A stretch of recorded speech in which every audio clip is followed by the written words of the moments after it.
Здравей, Кати! Здравей, Нели! Много ми е приятно да седим сега двете заедно и да говорим за твоята мисия и за двете книжки, които Катето е написала. В помощ на инвитро майките и отново в помощ на бременните жени, инвитро и не инвитро, които могат да се хранят прекрасно с чудесните рецепти в нейната книжка.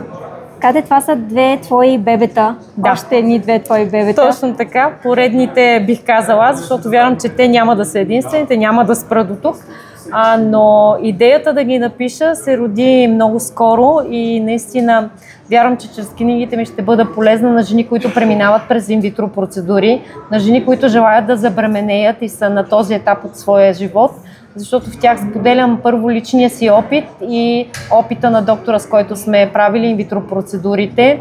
И тъй като аз нямам някаква специфична, не съм лекар, няма как да ви изпиша лекарствата, ще ви споделя моя хранителен режим, които са 35 хормонални рецепти за вкарване на тялото в хормонален баланс, който да покани бебето във вашия живот. Много хубаво. Благодаря. Кажи как дойде идеята за първата книжка, защото ти първо си написала в помощ на инвитро майките. Да, това е моята мисия и всъщност аз я видях благодарение на това, че ми казаха каква супер сила имаш. И аз казах, аз нямам супер сила, какво точно е супер в мен? И в един момент ми казаха, ти си родила 3 деца, без да можеш да имаш деца, без на природата ти е дала това предимство, което имат, надявам се, всички жени, но не е така, както сме видяли.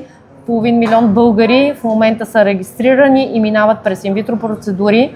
И тогава аз разбрах моята супер сила, че мога да помагам на жени, които преминават през това, да не са сами, да съберат себе си, силата в себе си и да вървят уверени през процеса. Беше ли ти трудно чисто психологически да преминеш тази граница, че ти можеш? От това, че не можеш, да стигнеш до момента, в който повярваш в себе си и знаеш, че силата е в твоите ръце? Определено първо ми беше трудно да повярвам в себе си, но когато преодолях това напрежение, справих се с емоцията и си казах, действай, просто направи го, а тогава стана някакси много по-лесно. И получавайки подкрепа от различни места, разбрах, че аз мога да бъда подкрепата за тези дами и за всяка жена, която преминава, защото знам колко е тежко да си сам в този път, да няма с кого да споделиш. Аз не го споделях със собствената ми майка. Първо притеснение да не се разочарова от мен.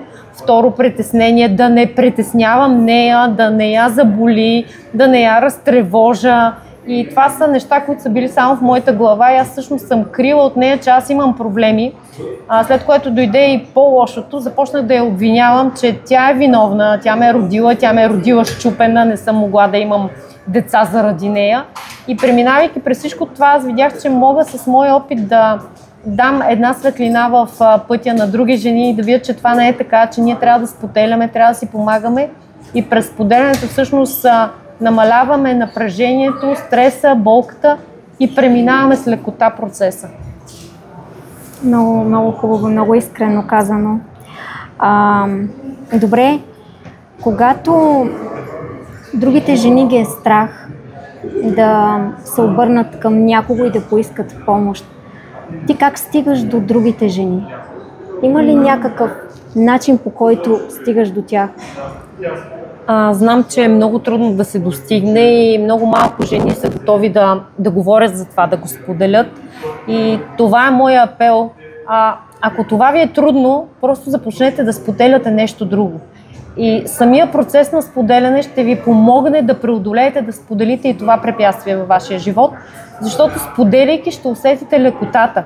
И когато споделите нещо друго във вашия живот, което се е случило, виждайки това, тялото ви ще приеме някакси по-нормално да сподели и по-тежкото препятствие. И преминавайки с човек, който ви разбира, който е бил там на пътя, усещането е много по-различно. Не е като да отидеш на психиатър, психолог, той може да ти даде изключително много съвети, но той няма да те разбере така, както аз ще те разбера. И вярвам, че видеята и ежедневните постове, които правя, било то с хумористична цел или по-сериозни, ще ти дадат нещо, макар и малко, което да си вземеш от моето ежедневие. И всъщност сега този разговор с Нели Вичева вярвам, че ще го чуе точно правилната жена, която е на пътя и иска промяна. Това е книга за жените, които искат да променят сивото, то да стане розово, да променят самотата, тя вече да не е самота, да не се усеща тежка, да не се усеща сама, самотна и безизходица, напротив, да видиш пътя, да го разбереш, да го усетиш и да имаш подкрепата на човек, за да минеш по него безпрепятствено. Ти, Кате, в дневника на една инвитро майка всъщност споделяш своя опит и начините, по които си минала през трудностите. Да, това е целта ми, да разкажа историята ми, личната история.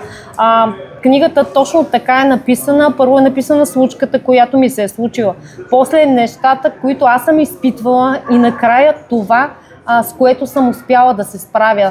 Буквално нещата по този начин следват история, моето вътрешно дързание и метода, чрез който съм се справила, с цел наистина не само да разкажа историята ми. Аз не желая човек да ме съжалява или да каже, о, ти колко много си преживяла. Не, аз искам той да види какво съм преживяла, да види как съм се почувствала и как съм излязла с една увереност в себе си, защото това наистина много помага.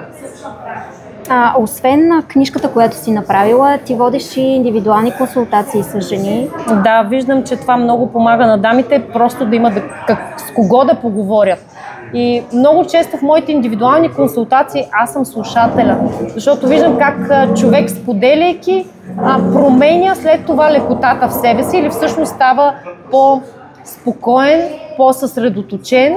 И пак казвам, това е много важно да се споделя. Видях колко много на мен помогна споделянето и затова сега давам възможност на хората да има с кого да споделят и то специално дами, преминаващи през тези препятствия, разбира се. И всъщност, чрез консултацията ти допълнително им даваш тази подкрепа, да.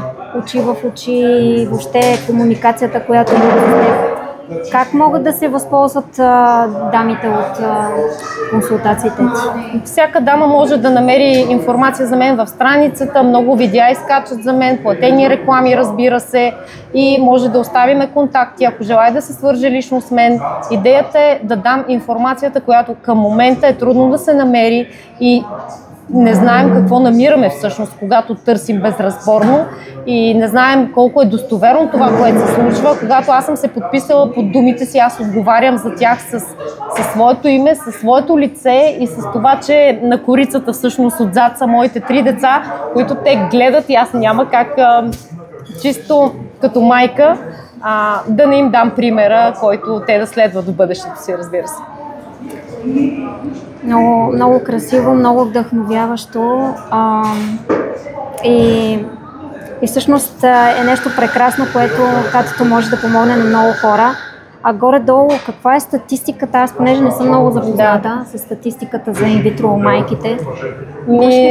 За съжаление не е никак розова. Над 500 000 двойки са регистрирани само в България с репродуктивни проблеми, което е 1 милион българи.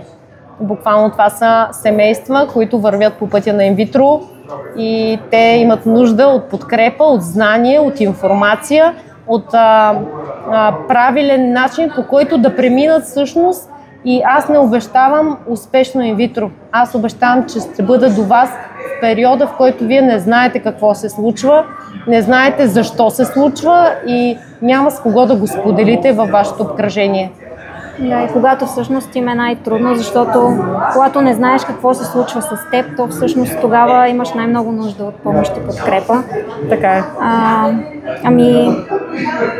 Значи това видео би трябвало да достигне до хората, които наистина имат нужда от подкрепа.